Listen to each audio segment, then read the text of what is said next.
Hello hi नमस्ते मु विश्वमोहिनी आपण मानकु बेबी क्वीन केबे चैनल रे आउ एक नुआ एपिसोड को वेलकम करूछी। आज मु न्यूबॉर्न बेबी रो मसाज को नहीं किसी टिप्स आपण मानक सहित शेयर करबी। ता पूर्व मु कहि रखुची कि मो चैनल को आपण माने लाइक करंतु, कमेंट करंतु, शेयर करंतु और सब्सक्राइब करंतु। न्यूबॉर्न बेबी रो मालिश आपण जन्म हेबार 15 दिन पर जेबे तार गर्भनाड़ सुखी खसी जाए ता परठारु आपण मालिश करबा स्टार्ट कर दियंतु। देखंतु एठी काव्या किपरि तार मालिश को एन्जॉय करूछि।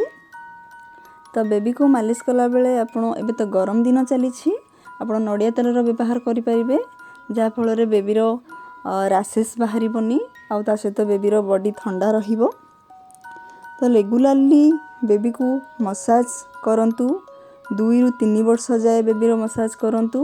वर्षे 1.5 वर्ष पर बेबी ठिया हवा चलवा स्टार्ट कर दी थाए तो सेते बेले आपण बेबी को बसई की किबा ठिया होई की मसाज करंतु।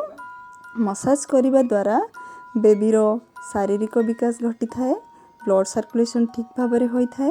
तेनु करी बेबी रो मसाज आपण 2 ରୁ 3 वर्ष जाए जारी रखंतु। मु काव्यार ये सब वीडियो क्लिप शेयर करि पारि नाही तेणु करी किछि पिक मु एठी शेयर करूछि। देखंतु किपरि आपण मालिश करिवे बेबी रो पिठी रे एपरि मालिश करंतु, गोड़ को एपरि मालिश करंतु, पाद को एपरि मालिश करंतु, मथा को एपरि मालिश करंतु,